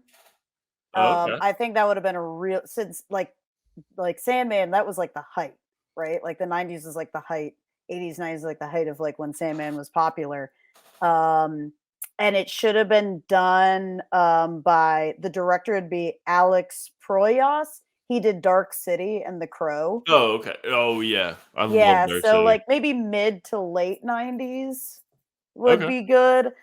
It was really hard for me to think of who would be Dream in it. Like I'm trying to look not at the Sandman now because I don't really like the look of the show as much, but like so I would go by the look of like the comics, which is kind of like like I don't know, he kind of looks like The Cure. So I was thinking David Bowie would be a good Dream. Oh, really? Or even better would be like someone like Keanu Reeves, kind of just this stoic guy. But you would really have to kind of goth Let's Keanu see. Reeves out a At little that bit. time, I want a goth Keanu Reeves. Let's do that. Yeah, right. This is pre-Matrix, around the time of Speed, I guess. Yeah. So So basically, how he looks right now, but de-aged, right? yeah. And white, like there's And like but like Sandman had like a big yeah, hair, you know, yeah, like yeah, he yeah. had So like you got Robert Smith yeah, hair, yeah. which I would love to keep. But I Gotcha. can't think of. I couldn't like. I was brainstorming with my friend, and we couldn't really think of anyone. That's why I thought of Bowie, because first of all, Bowie's British, and Sandman's British, so you have that, and then like Bowie could rock the big goth hair. Mhm. The soundtrack would be fucking awesome too. It Is would definitely have Nine Inch Nails Sandman on it. is Sandman British though? Because he is a god from a dream world that like does he have a nationality? It I takes mean, place no, but in like, Britain, but you could really go outside wherever to make Sandman. Like yeah, that. but like, come on, he's British. Come on. All He right. talks like this. You know he does. You know what'd be a and good Sandman too, but now not 90s is a But David. I mean, that's why you could cast Keanu. I don't want yeah, Keanu doing a British accent. he did a Dracula. Yeah, and never again. never again. Fuck, I mean, honestly, Gary Oldman could probably play a good Sandman too, though. Oh yeah, well, Yeah. you could put Gary Oldman in anything. Just like do that, and he'll be like, Yeah. "Let me get And it." I was thinking of Johnny Depp, but then if you got Johnny Depp, especially in the 90s, then Tim Burton would make Sandman, which wouldn't be terrible, but I don't want that. and then you'd have like the classic soundtrack, that the Danny Elfman soundtrack. Sandman. Speaking of the soundtrack, didn't they say Courtney Love was involved with the soundtrack for Tank Girl? I haven't heard anything about that. They said that Kurt Cobain killed herself around the time of that, so she stepped out of being part of the movie or something, but then Oh shit. she came back in later and helped with something with the music for the movie. Really? I feel like I did hear that too a long time ago, but I didn't see that when I was researching it. I saw it again. It was one of the IMDb facts. It popped up. Oh, okay. I heard that 3 of the Spice Girls tried Met. they tried to be Tank Girl. Yeah. Oh, I think I heard that too. I think I read that too. Scary Spice could definitely rock Tank Girl. Oh, really? Seth, what was your prompt Oh, okay. All right. for our pitch? So okay. See, so the first thing that comes to mind, I had all 3. That was a good one. I think I might have lost it, but the pitch was we go into the future where the water starts coming back. We start getting things back to normal in the future, and we have Ice-T's Kangaroo is now a detective, and we have a noir style movie of Ice-T Nice. Kangaroo Hell and yeah. being back as a cop. And Yes. like investigate like crimes and shit like It's just around all humans, but he's a kangaroo. Wait, yeah. I'm confused because they did say in that interview that he was a stripper. Yeah, then they gave him the kangaroo picture. Yeah, like what? Was he my supposed to be a thoughts. stripper? My thought. They're called rippers, so Oh, maybe he yeah. misunderstood what they Yeah, said. they called him Ripper and he heard stripper. That makes sense. I can see that happening. That does make sense. Yeah. Okay, that makes sense. The video game I had is I like to see a fighting game with this. Right. Tank Girl, Oh yeah, Jack that would be Girl, That would Yeah. be great. Kangaroos. Yeah, like the main bad guy, Agent Small, Sergeant Small unit. Yeah, like, with his hand and the Yeah, all that stuff. That would be a pretty cool fighting game. She can call in the tank and it shoots rockets. And Yeah, like I see and then that. it goes push, Like some like Marvel vs. Capcom stuff. Like, Yeah, that would be pretty cool. That would be pretty cool with it as a video game. What was say the prompt again? Because there was something else I had. And it was the 90s. Like, what comic book would have made a comic good book. Yes, that's what it was. 90s campy, very campy, colorful. What I think I'd like to see, and it might ruin the book, but this is an obscure book. I'm Okay. I'm banking that y'all have not heard of this book, but you might have. It's called Nancy in Hell. Nope. Okay. Type in Nancy Goes to Hell or Nancy in Hell, the comic. Just look at the image of it. Okay. It's a chick with a chainsaw, like short jean shorts, tank top, chainsaw, and she runs around with Lucifer just murdering demons and shit like Oh, that. nice. Yeah, It- yeah. This is definitely That it's like a heavy metal Is yes. it Nancy? vibe. Wait, is it Nancy Inho? Nancy Goes to Hell? I think it's Nancy Nancy in Goes to Hell. Hell. Yeah, or Nancy in Hell. Yeah. So I would say a buddy of mine turned me on to that comic, and it's a pretty cool comic. She goes into hell. She was a cheerleader who got murdered, and she's in hell. And it's been a while since I read it, but I remember there was some interesting ideas and concepts they played with what hell is. And she found Lucifer, and let me see. Not the Red Sonja. That was probably a crossover. Yeah, that's more of it right there with the chainsaw. Okay. Mhm.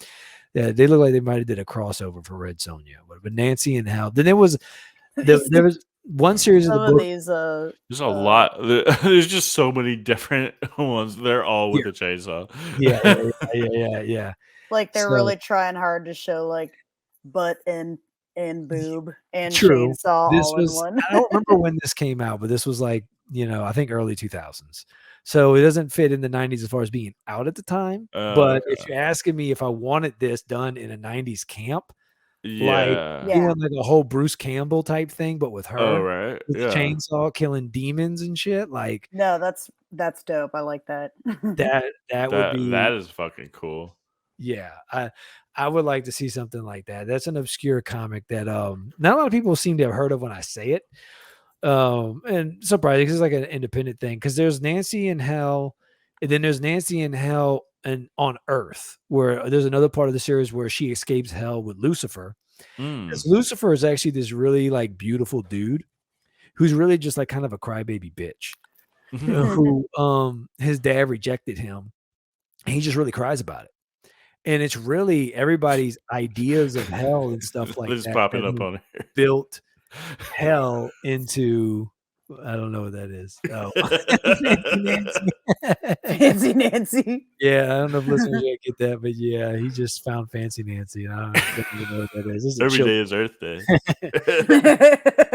but no, it's a pretty interesting. It's a pretty interesting little series. I like Okay. the first two trades That of it. sounds cool. And, that would be a cool '90s campy kind of. That kind of reminds me of shit. What's it called? I'm so fucking terrible with names.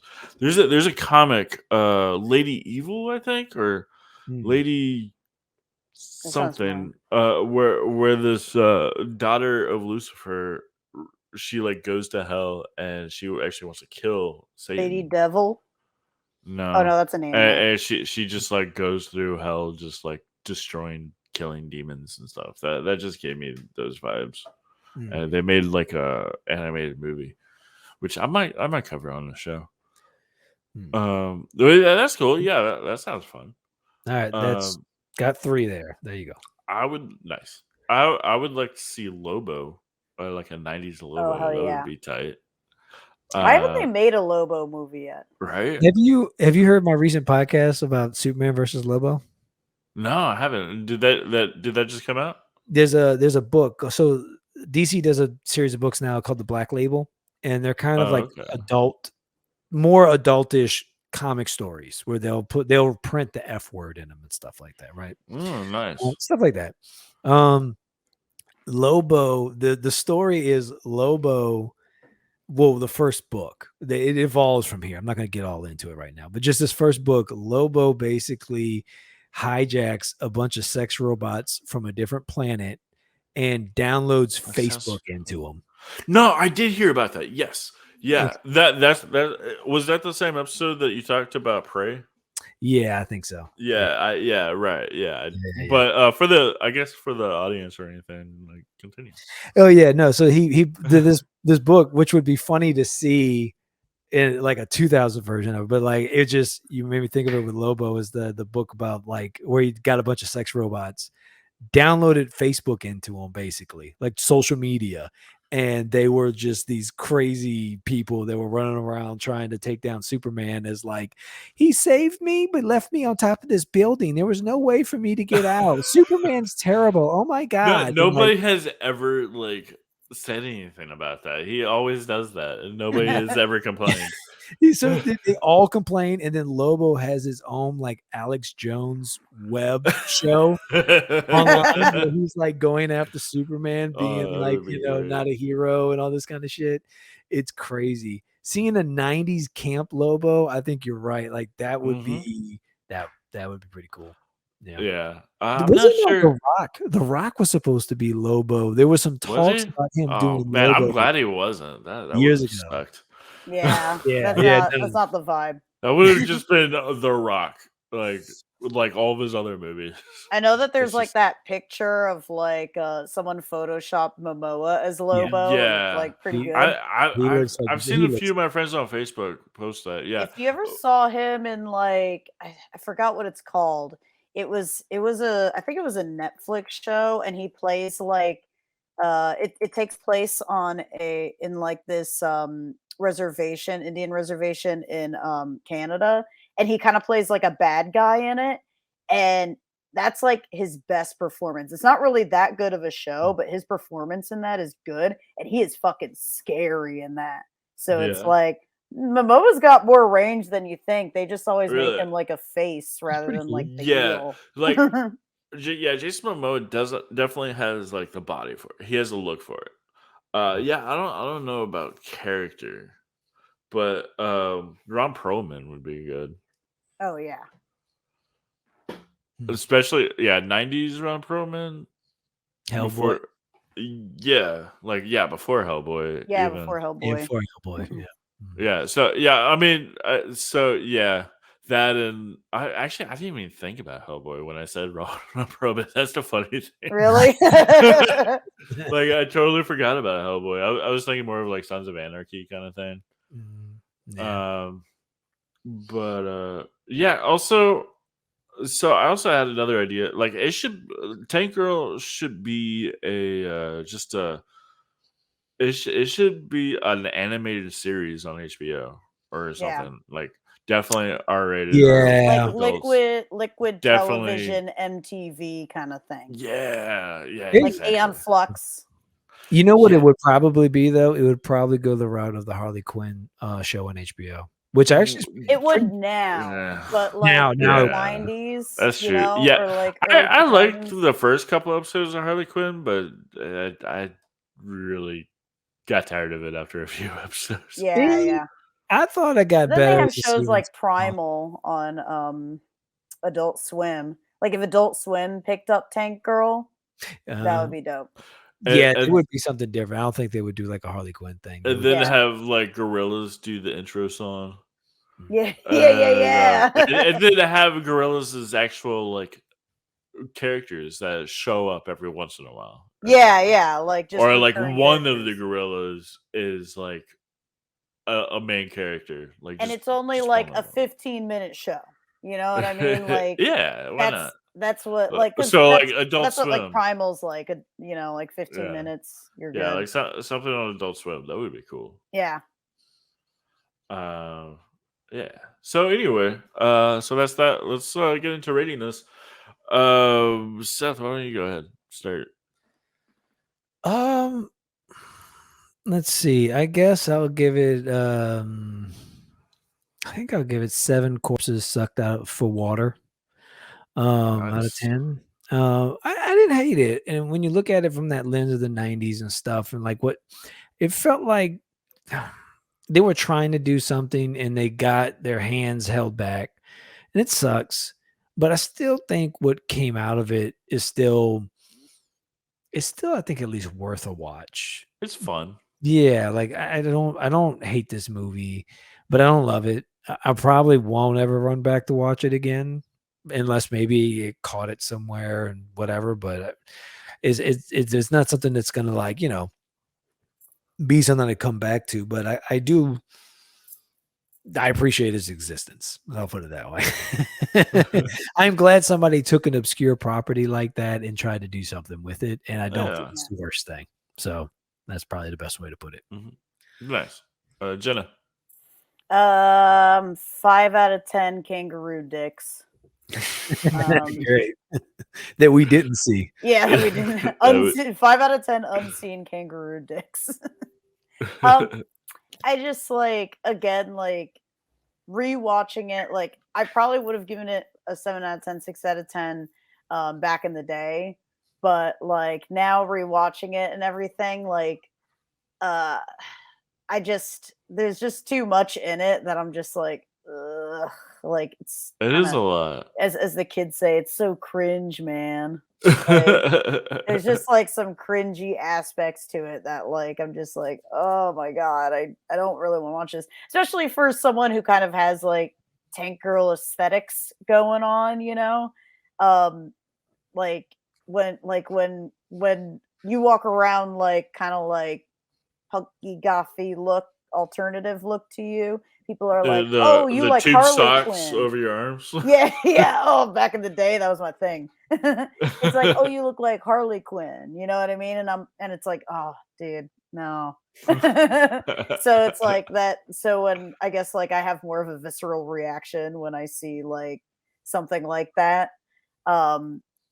So for me personally, 5 out of 10, but my boyfriend was watching it with me and he was like, I don't know, it wasn't too bad. He really didn't like the scene with Sub Girl in it. Like him and I both were like, what is the fuck is going on with this? I like how everybody's something girl. Yeah.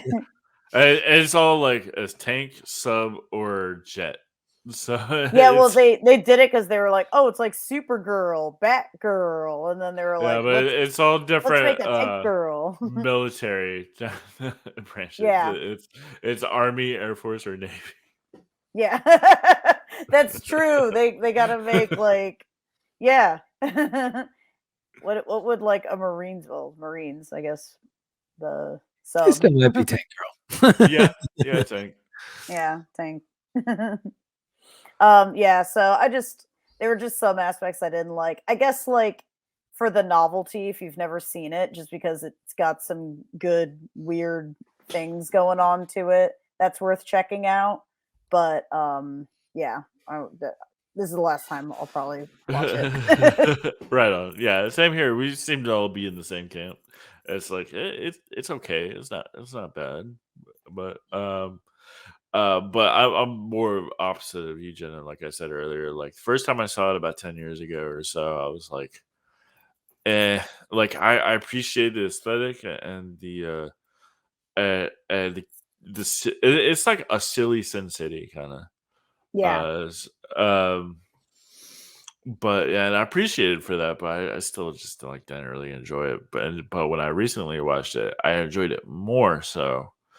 But it's still not great or anything. So I'll give it 7 quips by the Tank Girl, or 7 cringy quips for Jenna. All right, well that'll do it for this episode of Trash Horror Movie Grind. Next week's going to be a different episode. I'm going to get a different one. Apparently he doesn't not a different movie, but a different type of episode. Usually, I do the movie reviews. I decided I'm going to take all the like my main people who show up in like almost every episode. My more reoccurring contributors like Bree, who's supposed to be here, who's not. The other Ian, Johnny, Sloan, Daniel, and we're going to go through all the movies that we've done so far on this show, and just say which ones we liked the most, and like kind of go through all the movies that have been covered on the show. And Zombies 2 better be on there. Yeah, it will be. Yeah, you should make them, if they really love your podcast, you should make them watch all those movies over again before. I did tell them, like, if this is a movie, like I gave them a list of all the movies, which is a lot. Right now we're doing the 39th episode of this show. Damn. And that's under a year. But yeah, so I told them like if there's a movie you haven't seen, you should probably watch it. But yeah, like Jenna said, Swamp Zombies 2. That's a really fun one that she was in, and I would say you were probably the best part of that movie too. Hell yeah. You're like a kung fu army zombie with a very generic name. It was like her cat trying to do kung fu to her face. What girl would I be? Did I like have a weapon? Not really. Oh, what like if you were in the Like Tank I Girl could be in universe? the Tank Girl universe, that character. Yeah. But I didn't have anything. I guess like you just had your kicks and your punches. That's melee girl. right. Well, yeah, definitely check out her movie Swamp Zombies 2, and then we're still waiting on your new movie to come out. Yeah. Yeah, Pact of Vengeance. It came out. It's doing the film festival rounds right now. So how's that going? The first premiere of it is tonight. So really? We'll see nice. How people like it. I'm not there because it's in Buffalo, but it'll be a couple weeks before this episode comes out. But probably, I mean, only like 2 weeks from now, this episode will be out, so it'll still probably be making its rounds. Yeah. I'm assuming like it'll probably be on Prime and Tubi in I don't know, like maybe 6 months or something. That's usually how it goes, but not sure yet. All right, cool. Well, yeah, I'll definitely check that out when it comes out. I've seen a couple. It's fun. It's a fun one. Yeah. Also, Seth, of course, who's next podcast? Your podcast. You're going through some changes, or you will be. I have, but they're kind of done now. So whatever they're there. So it's a video game podcast? A bit of both. So I actually split them up. One episode's video games, the other episode's movies and comics. Okay. And I have different crew with me. I'm the only one that's the same. So me and Kev talk the game stuff, and then me and typically it's Jerome, Renee, and Patrick.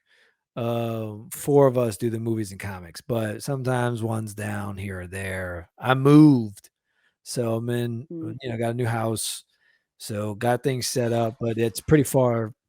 It's like almost an hour drive away for some of them to get over here now. We're working that out though. We got some things worked out to where it shouldn't be too bad, and gas is dropping, so that also helps. Yeah. But yeah, so we cover some of the newer movies in theaters, and then whatever. Really, it's loose.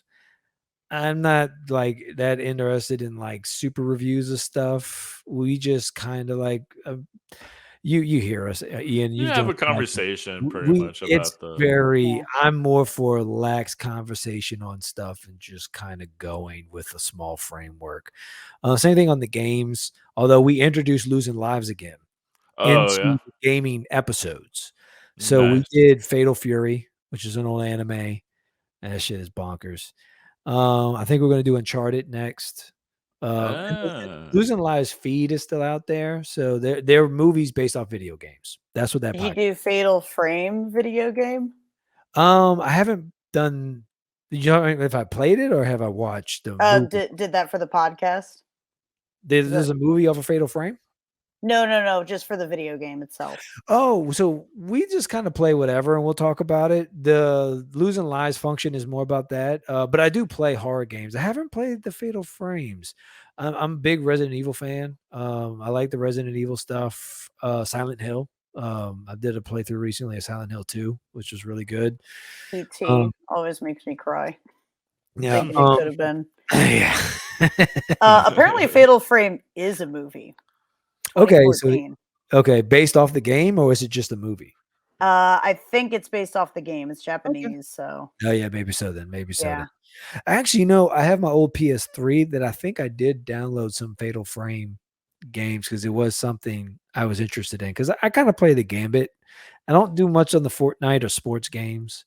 I'm more fighting games, your Final Fantasies, your horror games like Resident Evil stuff. Fatal Frame's right up your alley then. Yeah, that's in my wheelhouse. So it's something. So yeah, if you want to listen to that, I go with Dark Souls, Bloodborne, that kind of shit. That's my jam. Yeah. So Losing Lives is pretty much it. You review movies that are based on video games, and also my Twitch stream, Sammy Savage 88. So if you want to catch me there, I do stream. Sammy Savage 88 is the name. So you can catch me there as well. Yeah. The funny thing is Losing Lives is actually, this show would not exist without Losing Lives in a way. Yeah. Because his daddy. I have his mom. I birthed this podcast. I carried it. And we did movies so bad they're good. And then because you started out with Losing Lives. The slightly neglectful father. Yeah. You started out with Losing Lives, which is like we said, video games. A lot happened to be bad. A lot happened to be so bad they're good. That's the idea behind Losing Lives. Is most of the time we're losing lives watching these terrible. Yeah, how many lives have you lost watching this movie? It's pretty good. I like that. But I will say this: I always try to make a statement. I don't like just straight up shitting on movies. It's fun to joke, but I do try to put that statement out that you got to respect the work, the time, the effort that people did trying to film that stuff, edit that stuff, act in those things. So I do, no matter how small or how big, it's somebody's dream, and I don't want to just completely shit on it. But if you got some goofy stuff in it, you also got to be able to take the jokes, like the humor, like just the stuff. I don't like to publicly shit on movies, but I love doing that on my own. Your Mario Brothers episode was just hilarious. Yeah, the Mortal Kombat Annihilation. I mean, that's pretty much what like. I mean, we were just starting to do, right after that, we started to do movies so bad they're good, but like that, like kind of really like fueled me to like do more stuff like that. So, and then of course now I've got this show. So check him out. So the reason why I asked about your changes, I think you mentioned something about you changing the name of Who's Next. We thought we were. We look like we're going to keep it, but I have some new artwork that's going to be the face of it. Jerome is an artist. So he's pretty talented. In fact, the image, if you look up Who's Next podcast, the website's Who's Next Gaming. If you look that up, you can see some of the artwork with the wolf character on it. That's Jerome. He drew all. In fact, we did a comic book together years ago. I've got 2 issues of a comic. So yeah, he's pretty talented. So he did a lot of the work for us. Yeah, it's pretty good. I like it. He's doing a new image for it, and we're just kind of embracing more of the like, not just gaming, just kind of everything. So yeah, it is. Yeah. Okay. I thought about changing the name, but it looks like we're probably just going to keep it because Who's Next?